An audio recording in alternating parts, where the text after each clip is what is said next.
off Sinai again with this next impromptu video.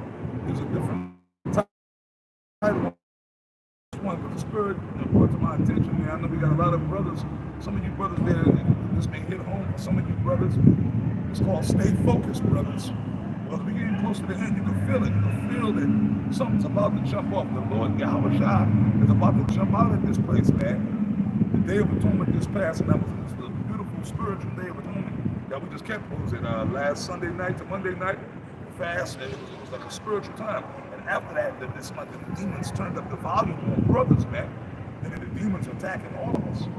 So we gotta stay focused. Hey, man, like Satan gonna jump on these people out here. Like you trying to get something done. It was something, like some business I was trying to get done with my vehicle, and I caught pure hell. Like right after the Day of Atonement, like all this week, it was just, but through the grace of Yahweh Shai, it got done what I needed to get done. But I could see there was the demons and the spirits were just like the very next day, that Tuesday, man, it was Satan was just pouring. So Satan is pouring on brothers, man. See, he gonna come through your boss. He gonna come through whatever, your family, your woman, your children, especially these women.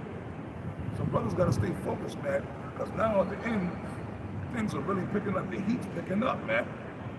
Esau's coming down. This dude Biden, he been signing all kind of executive orders and doing all kind of shit that y'all don't even know about, man. You see what I mean? So pretty much in Chicago, they implemented, brothers are talking about at the main camp over there, a purge. Where you can commit crimes, murder, rape, and you ain't gonna get locked up for it. You see, because the jails are overcrowded. So the famine, like I told you, you go to the grocery store. I went to the grocery store, yesterday, I saw a few little things depending on what store you go to, but that don't mean nothing. It's only one day. One day the trucks don't come in, the stores will be empty.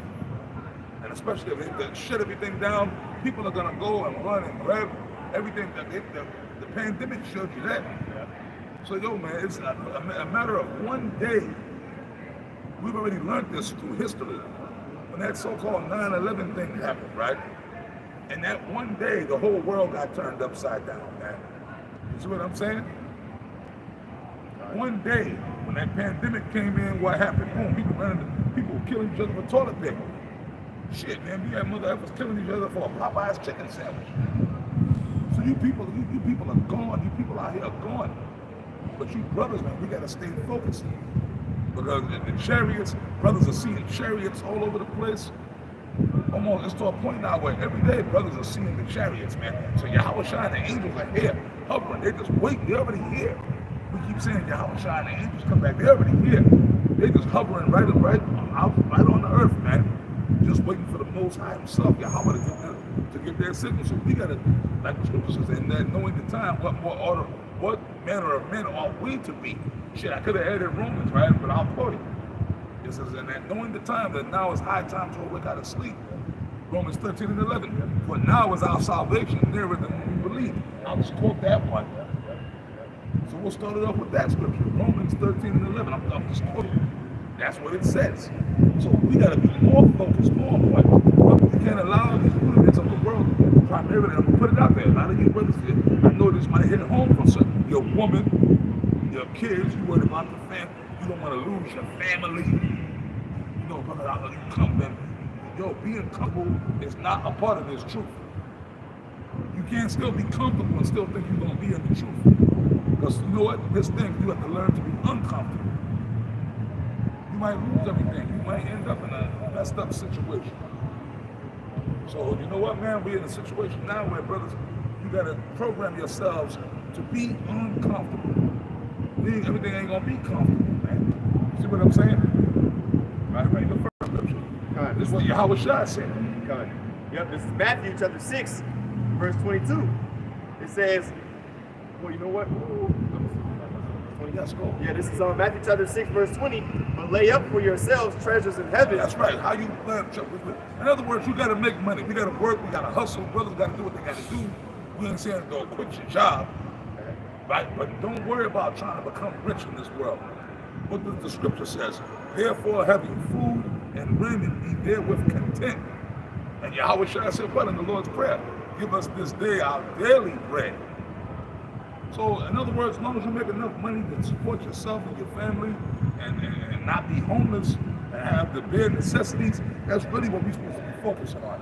Not trying to look, man, we're gonna try to get these investments going and try to get this clean. I mean, every once in a while the Lord may bless certain brothers with a little extra so that they can help the brotherhood. You know what I mean? But we ain't trying to look, man, I'm trying to be a millionaire by the time I'm 40. You know what I mean? Or whatever, man. The treasures of heaven meaning be focused on this work. Right now it's time to really dig in more so to this truth. Go ahead, bro. It says in verse 20, but lay up for yourselves treasures in heaven where neither moth nor rust doeth corrupt. That's right. Moth and rust, you can have money in the vault. That money at some point is going to dilapidate. It's going to rust or somebody's going to steal it. Read on. Somebody could try to break in the bank and steal your money. They could go on hack into your account, rob you of your money. Go ahead. Yeah, it says, and where thieves do not break forth nor steal. That's what I said. Somebody can rip you off for your money. Somebody can scam you, hustle you for your money. It happens all the time. On the earth, you worried about trying to get paid, right? Go ahead. Verse 21, for where your treasure is, there will your heart be also. That's right, me being focused on the things of the world, man. And I can also represent your woman or your children, or your car, or your house. Go ahead, brother. Verse 22, it says, here's the point, for the light of the body is the eye. That's right, that's where your spirit dwells. That's how we know your spirit dwells in your head.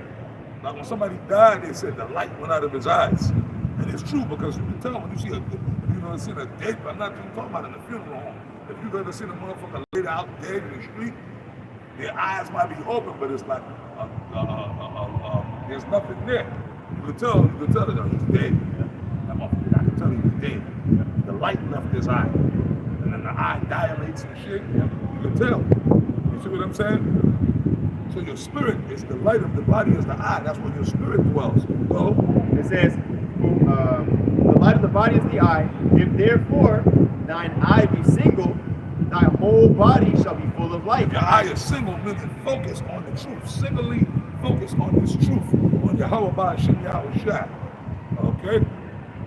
Your whole body is going to be full of light, meaning what? The Spirit of the Lord is going to be upon you and it's going to show forth through your countenance, through your works, your actions. The Spirit of the Lord is going to be totally upon you. The Spirit of the Lord is going to be with you and the Lord will bless you. Your works in the truth will be more productive, man. Go ahead. No, that was it on that. Okay, now go to the other one. Okay, this is Matthew. Well, actually, I'll get the one in Matthew first. Yeah, get that first. Yeah, this is Matthew chapter 5 and verse 29. It says, and if thy right eye offend thee, pluck it out and cast it from thee. Just read through it and I'll break it down after. Yep, it says, and cast it from thee, for it is more profitable for thee that one of thy members should perish, and not that thy whole body should be cast into hell. Of course, we know that's symbolic, or it's parabolic. It don't mean take a damn knife and pluck out your eye with it. The eye means things you love, things you look upon. That means your woman, it could be your children, it could be your mother, father, it could be your family, or friends, so-called friends and associates in the world. If you're dealing and you're around people and these people are hindering you from being in the truth and doing the work of the Lord, it's a choice between them or the Lord. So you gotta pluck it out. That's what that's talking about. Go ahead. Verse 3, and if thy right hand offend thee, cut it off and cast it from thee, for it is profitable for thee that one of thy members should perish, and not that thy whole body should be cast into hell. That's right, the same thing. One of your members, one of your family, it could be your children. Hey man, your children could be hindering you because you worried about whether if I leave my woman, your woman could become a hindrance to you, giving you problems, being a demon, and then you worry, well, if I leave her, she'll take the kids and I won't see my kids. Hey man, you know what? You're gonna be prepared to deal with that. Now you know what? We're speaking from experience. Okay? Your family members or whatever, your mother, you might love your mother or your father or your brother, sister, whoever. See what I'm saying? You gotta cut that arm off. Like fucking anything or people that's hindrance to you in this truth, you gotta be prepared to cut it off. That's the arm, that's the eye. Things that are attached to your body, things that's close to you. Your arm is on your body, right? Your arm, you need an arm, right? Without an arm, imagine how hard your life would be. You see people, they might have went to war or operation, missing an arm, that's hell, right? Or you see somebody with a patch, they're missing one eye, that's hell. But they still, the people that's strong, endure it, they fucking, hey man, I lost my eye in an accident, whatever, but I'm still, that's how you gotta be. Go ahead. Oh, okay. I'll read Matthew chapter 5, verse 30 again. And if thy right hand offend thee, cut it off and cast it from thee, for it is profitable for thee that one of thy members should perish, and not that thy whole body should be cast into hell. That's right, hell, man. The hellfire of America, man. You don't want to be destroyed when America's destroyed. This is hell. And the hellfire is going to be when the nuclear missiles hit this place and burn it up. So it's better to go into Maine, at least one of your members, meaning you make it, but they're your family, your woman, whoever, they might not make it, but you want to make it. Because like Job, the Lord will reimburse you. Yep. That was the end of that verse. Talking about enforcement after that. Look at the next one. Okay, verse 31. Where we at on time, brother? Yeah, the next precept. 11. Oh, beautiful. All right, this is Matthew chapter 12. I'm going to get straight to the point, or get the whole, I'll get the whole account. It's only 4 verses. Yeah. Matthew 12 and verse 46. It says, while he yet talked to the people, behold, his mother and his brethren stood without, desiring to speak with him. Yahweh Shah was teaching the people, like, well, we out here right now prophesying, teaching the people, right? And then Yahweh Shah's mother and brothers and them rolled up to the side while Yahweh Shah is teaching the people. His earthly family rolled up, right? Go ahead. Kind of says, verse 47, make it the elders. Verse 47, then one said unto him, behold, thy mother and thy brethren stand without, desiring to speak with thee. Yeah, Yahweh Shah was busy. He was teaching the people. So somebody said to him, hey man, your moms and your brothers over there, they didn't want to talk to you. Yeah. Right, go ahead. Verse 48. What did Yahweh Shah do? Verse 48. But he answered and said unto him that told them, who is my mother? And who are my brethren? Verse 49. And he stretched forth his hand toward his disciples and said, behold, my mother and my brethren. For whosoever shall do the will of my Father which is in heaven, the same is my brother and sister and mother. That's right. Yahweh Shah said, look, man, he pretty much dissed his feet, turned his back to his mother and his brother. Said, look, man, see these brothers right here? My disciples, these are my mother and father and brethren. This is the family I'm worried. I'm not worried about. Yeah, Yahweh Shah loved them, but he said, look, I'm busy right now doing the work. I ain't got time for them right now. They got to wait. He said, look, man, I'm worried about you brothers that's my fellow brothers in this truth. That's what your concern should be. You can't be too worried about your earthly family. I gave you the account. That was it, right? That was the point. So Yahweh Shah was focused. Because his mother and brothers came up and they look, Yahweh Shah, look. He go, okay, excuse me, brother, time out. Yeah, mom, what's up? With the Shalom, what's up? No. He said, look, man, because why? Yahweh Shah's eye was single. He was focused. He was on a mission. And that's the spirit we got to be in, brothers. You can't be worried about, hold on, man, your woman acting like a demon, or your kids acting like demons, or your brother, your cousin's mother, father. You ain't got time for you. You got to pretty much cut them off. Okay? Unless they respect what you're doing and they stay out of your way, then you can deal with them. But yo, man, if they become a hindrance to you in this truth, you got to be ready. That could be your mama, your daddy, your grandma, but primarily your woman. I'm gonna keep pushing that because I know a lot of you brothers are battling with that. These women are needy. They just spend time with the brothers all the time. All that bullshit, man. It'll get to that point, brother. You gotta let that woman go.